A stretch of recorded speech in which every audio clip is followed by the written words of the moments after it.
성경은 어떤 사람이 이 세상에서 가장 어리석은 사람인지를 말씀해 주고 있습니다. 가장 어리석은 사람은 첫째로 하나님이 없다는 사람들입니다. 오늘 본문 시편 14편 1절에 보면 어리석은 자는 그 마음에 이르기를 하나님이 없다 하는도다. 그들은 부패하고 그 행실이 가증하니 선을 행하는 자가 없다고 한 말씀대로 세상에 가장 어리석은 사람은 하나님이 없다고 말하는 사람입니다. 그것은 마치 부모 없이 태어났다는 사람들과 같습니다. 이런 사람은 단지 지혜가 없다는 뜻만이 아니라 마음이 악하고 부패해서 하나님을 마음에서 내어 쫓아버리고 사는 사람들입니다. 유명한 영국의 무신론자인 토마스 페인이라는 사람은 인간의 자유에 대하여 책을 저술하면서 하나님을 한껏 대적하고 기독교를 조롱했는데 그 책이 바로 무엇이냐 하면 이성의 시대라는 책입니다. 그는 그 글작품을 쓰기 시작하면서 이 책은 장차 기독교를 박멸하게 되리라고 예언하면서 100년 안에 성경책은 다 없어지고 박물관이나 고서적 파는 책방의 구석에서 먼지 앉은 성경이나 찾아볼 수 있을 것이라고 그렇게 호언장담을 했습니다. 이 책이 1794년 출판이 되었는데 토머스 페인은 그 책 때문에 고민하다가 비참하게 고독한 신세가 되고 말았습니다. 그는 후회하면서 이성의 시대가 쓰이지 않았다면 얼마나 좋았을까? 그 책을 다 회수할 수 있다면 세상에 있는 것을 팔아서라도 나는 회수하겠다고 그렇게 후회했다고 합니다. 이 토마스 페인은 1809년 죽는 날까지 침대에서 일어나지 못하고 폐인이 되었고 친구도 없이 고독하게 살다가 비참한 일생을 마쳤습니다.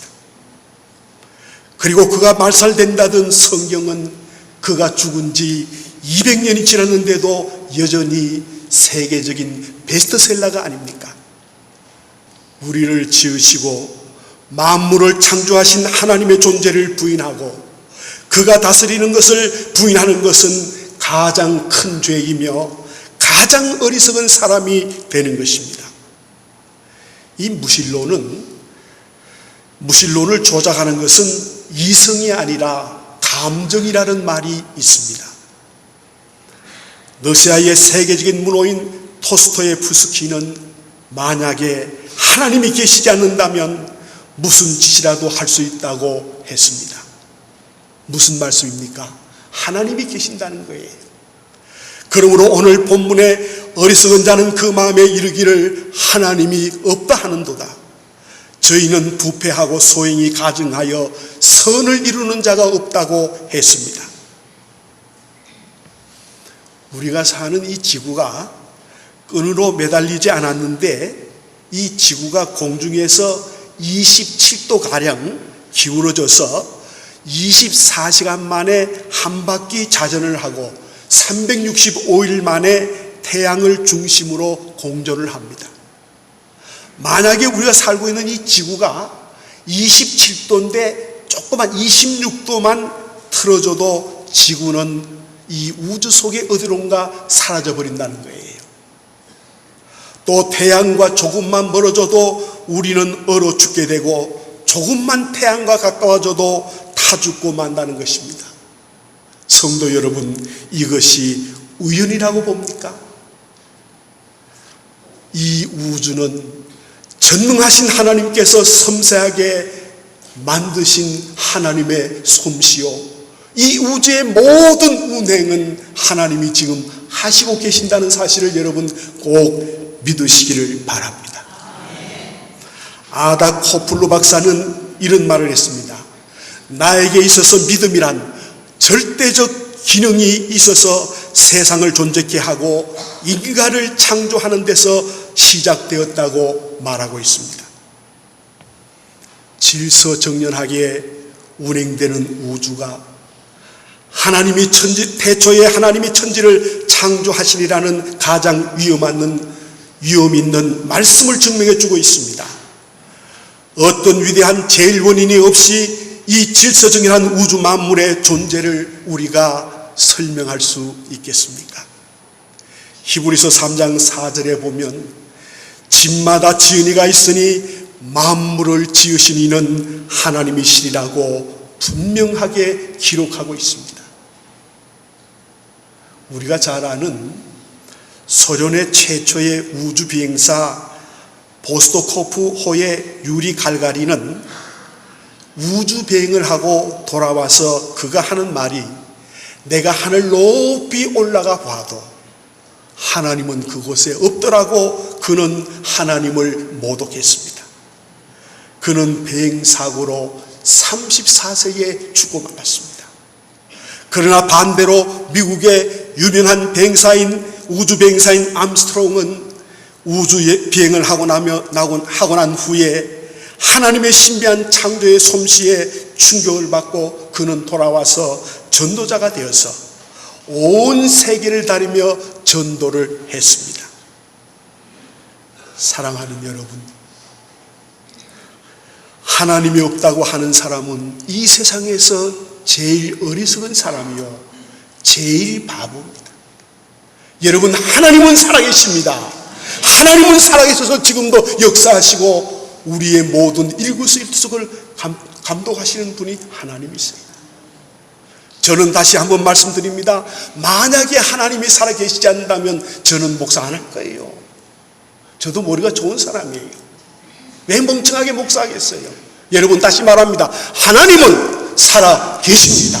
하나님은 살아계셔서 저와 여러분을 사랑하시고 우리의 앞날을 인도해 주시고 축복해 주시는 하나님 것을 믿으시는 분은 아멘으로 하나님 앞에 영광을 돌리십시다. 두 번째, 이 세상에서 가장 어리석은 사람은 누구냐 하면 자기만을 위하여 세상의 재물을 쌓는 사람입니다. 누가복음 12장 20절의 말씀을 우리 함께 읽도록 하겠습니다. 하나님은 이르시되 어리석은 자여 오늘 밤에 내 영혼을 도로 찾으리니 그러면 내 준비한 것이 누구의 것이 되겠느냐 하셨으니, 우리는 이 구절을 통해서 또 한 사람의 어리석은 사람을 들여다봅니다. 예수님의 비유에 나온 사람은 큰 농장을 가지고 있었습니다. 그에게 큰 풍년이 와서 곡식을 쌓아둘 창고가 모자라서 걱정하기를 내가 곡식 쌓아둘 곳이 없으니 어찌할 거라고 했습니다. 그러면서 그는 내가 이렇게 하리라, 내 곡간을 헐고 더 크게 짓고 내 모든 곡식과 물건을 거기 쌓아두리라 하면서 과부가 불쌍한 고아들의 굶주림을 돌보지 않고 헐벗은 사람들을 돌보지 않는 그런 생각을 하고 있었습니다. 가난한 자를 돕고 복음 사업을 위해 사용해 두면 도적이 구멍을 뚫지 못하는 하늘나라의 영원한 창고에 쌓아둔 것인 줄 그는 몰랐습니다. 더욱이 어리석은 것은 또 내가 내 영혼에게 이르되 영혼아 여러에 쓸 물건을 많이 쌓아두었으니 편안히 쉬고 먹고 마시고 즐거워하자고 했습니다. 여러분, 세상의 곡식을 가지고 영혼까지 먹이고 만족시킬 줄로 알았던 큰 바보가 바로 이 사람입니다. 우리의 영혼은 세상의 물질이나 음식으로 만족시킬 수 없는 것입니다.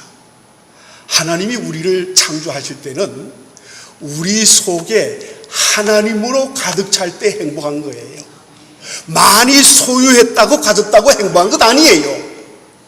여러분, 행복은 내 속에 하나님으로 가득 차서 가지고 소유하고 있을 때가, 그때가 행복이에요.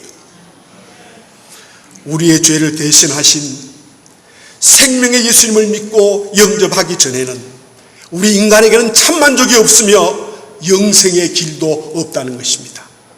어디 그뿐입니까? 세상의 재물을 쌓아두면 영원히 제 것이 되는 줄로 착각하는 사람들도 있습니다. 그러나 성경은 말합니다. 그날 밤 하나님은 그 재물을 거두어 가시는 것이 아니라 그의 생명을 거두어 가신다고 했습니다. 그리고 말씀하시기를 어리석은 자여 오늘 밤에 내 영혼을 도로 찾으리니 그러면 내 준비한 것이 누구의 것이 되겠느냐라고 말씀합니다. 또 말씀하시기를 자기를 위하여 재물을 쌓아두고 하나님께 대하여 부여하지 못한 자가 이와 같으니라고 분명하게 말씀합니다. 이렇게 세상 물질만 믿고 사는 사람은 하나님이 말씀하셨습니다. 이 세상에서 제일 어리석은 사람이요 바보라고. 왜 어리석다고 했습니까? 그는 하나님이 주신 재물로 하나님께 감사치 아니하고 하나님께 영광을 돌리지 않았기 때문입니다. 그리고 그는 재물이 영원히 제 것인 양 착각을 했습니다. 그래서 자신만을 위하여 재물을 세상에 쌓아두었습니다. 하나님께서 그 영혼을 불러가시거나 재물을 거두어 가시면 한순간에 다 잊어버리는 거예요. 우리가 열심히 노력해서 모았어도 하나님이 후하고 불어버리시면 그거 다 한순간에 날아가 버려요. 성도 여러분, 물질이 내 손에 들어왔을 때, 하나님께서 물질을 나에게 맡겼을 때, 하나님의 나라를 위하여 하나님의 복음 사업을 위하여 쓰면 그것이 영원히 내 것이 됩니다. 부도가 나거나 도둑 맞을 염려가 없는 것입니다. 그리고 왜 어리석었냐 하면 자신의 생명과 미래를 제 마음대로 할 줄로 압니다. 여러분, 이 세상에 아무리 위대한 사람도 자신의 미래와 생명을 책임질 수 없는 거예요. 이 자신의 미래와 생명은 하나님의 손안에 있는 겁니다. 하나님이 오늘 이 시간에도 저를 향하여 야, 박 목사, 너는 다 돼서 그만하고 너 살 생일을 그만큼 줬으니까 이제 오라고 하면 저는 설교하다가도 갈 수밖에 없어요. 우리의 생명은 하나님께 있는 것을 여러분 믿으시기 바랍니다. 내가 뭐 열심히 조깅하고 좋은 보약을 먹고 좋은 음식을 많이 먹는다고 여러분 생명이 연장되는 것 아니에요. 하나님은 우리에게 각자에게 생명의 시간을 주셨어요. 그래서 하나님이 오라 하면 이 자리에 앉아있다고 갈 수밖에 없어요. 이걸 우리가 알아야 돼요. 하나님 없이 사는 것이 어리석은 짓임을 몰랐습니다. 여러분, 하나님 없이 아무리 재물을 많이 쌓아두고 또 모든 것을 가졌어도 행복이 없고 만족이 없습니다. 하나님이 있어야 재물도 필요하고 행복도 있는 거예요. 하나님은 우리 동물과 다르게 우리를 창조하셨어요. 동물은 그냥 살다가 죽으면 끝나요. 그러나 우리는 하나님이 우리 마음속에 하나님을 찾을 수 있는 소중을 주셨는데 이 하나님으로 채우지 못하면 아무리 많이 가졌어도 소용없어요. 행복이 없어요. 만족이 없어요. 이태리의 폼페이에 가보면 이 화산이 폭발할 때 죽은 사람들 중에는 보물을 움켜 안은 채 화산 잿더미 속에 묻혀 죽어 있는 것을 볼 수 있습니다. 여러분, 지금 죽음이 왔는데 그 보물이 중요해요. 어리석은 바보들입니다. 영원한 집을 마련하지 못하고 세상에만 재물을 쌓고 지상의 집만 화려하게 짓는 사람들을 가르쳐서 성경은 말합니다. 이 세상에서 가장 어리석은 사람이라고. 그래서 누가복음 12장 15절에 말씀합니다. 우리 함께 읽겠습니다. 그들에게 이르시되 삼가 모든 탐심을 물리치라. 사람의 생명이 그 소유에 넉넉한 데 있지 아니하리니 하시고. 아멘. 세 번째, 이 세상에서 가장 어리석은 사람은 죽음을 준비하지 못하는 사람입니다. 옛날에 어느 양반이 한 바보를 데리고 살다가 지팡이를 그 바보에게 주면서 이 다음에 너보다도 더 멍청한 바보가 있으면 이 지팡이를 주라고 했습니다. 며칠 후에 그 주인이 죽게 되자 바보가 찾아 들어가서 문화를 드렸더니 주인이 말합니다. 나는 멀지 않아서 세상을 떠난다. 그 바보가 말합니다. 어디로 가십니까? 물으니까 딴 세상으로 간다고. 그렇게 말합니다. 바보가 말합니다. 언제 돌아오십니까?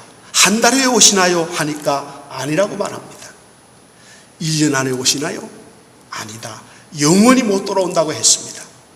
그래서 바보가 말합니다. 깜짝 놀라면서 영원히 못 돌아오세요? 그러면 그 먼 길 가시는데 준비가 되셨습니까? 하니까 이 주인이 말합니다. 하나도 준비하지 못했다고. 바보는 말합니다. 영원한 길을 가시면서 준비를 하나도 못하셨다고요. 그런 어리석은 바보가 어디 있습니까?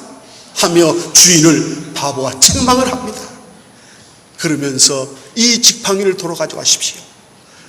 그런 바보는 내가 이 세상에 처음 보았다고 바보가 말합니다. 그러면서 지팡이를 주인에게 돌려주었다는 것입니다.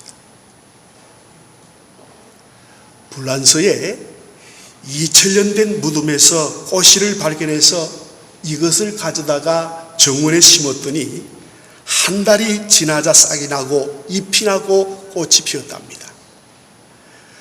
우리 인간의 육신이 죽음으로 모든 것이 끝나는 게 아니에요.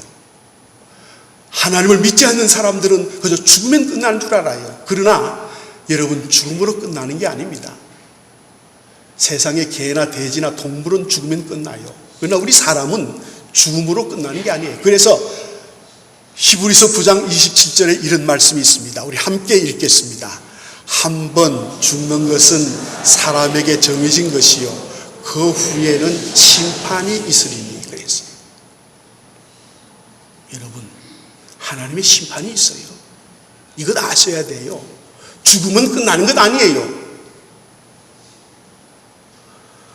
오늘 본문에 나오는 부자는 돈에만 관심을 가졌고 영혼에는 대단히 무관심했습니다. 육신이 살 준비만 했지 죽은 후에 올 영혼의 세계를 준비하지 못했습니다.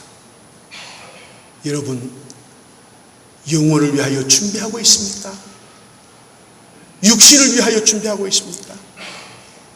육신은 잠깐 살아가는 나그네 세상이에요. 우리는 잠깐 살아가는 거예요. 제일 중요한 것은 앞으로 영원히 살 집을 우리가 준비해야 된다는 말이에요. 어느 배 한 척이 망망대해에서 기관 고장을 일으켜 표류하다가 무인도에 닿았습니다. 사람들은 그 섬에 상륙하여 얼마 있던 곡식을 심어서 겨울을 준비하는데 이것저것을 달아보니까 금은보화가 가득한 거예요.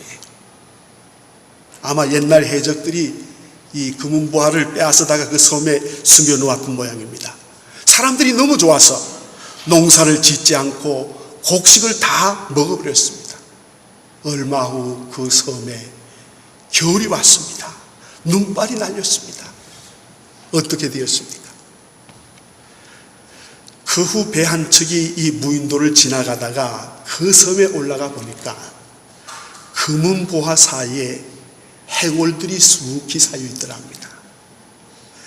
이들은 겨울 준비는 하지 않고 금은보화만 찾았던 것입니다. 이것이 현대인들의 현 주소예요. 이것이 바로 우리들의 주소예요. 사랑하는 성도 여러분, 죽음을 준비하지 않는 사람처럼 어리석은 사람은 이 세상에 없습니다. 죽음을 준비하는 사람이 지혜로운 사람이에요. 늘 우리는 우리의 삶 속에서 죽음을 생각해야 합니다. 그래야 내가 바로 살아갈 수 있어요.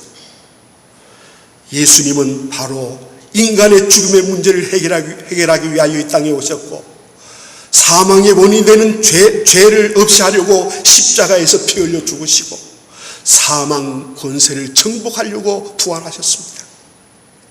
우리 죄인들을 천국에 보내시려고 하나님의 아들이 천국을 버리고 이 세상에 오셨어요. 요한복음 14장 1절에서 3절의 말씀을 우리 함께 읽겠습니다. 너희는 마음에 근심하지 말라. 하나님을 믿으니 또 나를 믿어라. 내 아버지 집에 거할 곳이 많도다. 그렇지 않으면 너희에게 이르렀으리라. 내가 너희를 위하여 거처를 예비하러 가노니, 가서 너희를 위하여 거처를 예비하면 내가 다시 와서 너희를 내게로 영접하여 나 있는 곳에 너희도 있게 하리라. 아멘. 그리고 6절 말씀에 보면 나는 곧 길이요 진리요 생명이니 나로 말미암지 않고는 아버지께로 천국에 갈 자가 없다고 말씀하셨습니다. 누구든지 예수님을 영접하면 영생을 얻고 천국에 들어갈 수 있는 비자를 받게 되는 것입니다. 사랑하는 우리 성도 여러분, 예수님을 나의 구주로 영접하셨습니까? 여러분 천국에 갈 비자를 받으셨습니까? 예수님을 나의 구주로 영접하고 내가 예수님을 나의 주님이라고 고백하는 것이 바로 천국에 가는 비자를 받은 거예요. 이 비자 다 가지고 계시기를 바랍니다. 그래서 천국 가는 저와 여러분이 되시기를 주님의 이름으로 축복합니다. 이제 말씀을 마치겠습니다. 전 미국 대통령이었던 아이젠하워 장군이 죽기 며칠 전 빌리그람 목사님을 부르더니 내가 죄사함 받은 것과 천국에 갈 수 있다는 데 대하여 말씀을 좀 해달라고 부탁을 하더랍니다. 그래서 이 빌리그람 목사님은 신약 성경 이것저것을 읽어주면서 우리가 천국에 가는 것은 내 선행 때문이 아니고 교회의 헌금을 했기 때문이 아니라 전적으로 예수께서 십자가상에서 이루신 공로 때문에 천국에 갈 수 있습니다. 예수님이 각하의 죄값을 다 지불하셨으니 안심하십시오 하고 기도를 하고 났더니 이 아이젠하워가 목사님 감사합니다. 이제 준비가 되었습니다 하고 편안히 눈을 감았다는 것입니다. 성도 여러분, 정말 지혜로운 사람은 죽음에 대한 준비를 하는 거예요. 이게 제일 지혜로운 사람이에요. 죽음에 대한 준비를 하는 사람은 매일매일 자기의 삶을 점검합니다. 그리고 하나님 앞에서 어떻게 사는가를 자기 자신을 들여다보는 거예요. 그러니까 늘 옷깃을 여미고 정말 경건하게 살 수밖에 없는 겁니다. 성도 여러분, 이 세상에서 제일 지혜로운 사람들이 되시기를 바랍니다. 가장 어리석은 사람이 되지 마세요. 불쌍합니다. 비참합니다. 지혜로운 여러분들이 되시기를 주님의 이름으로 축복합니다.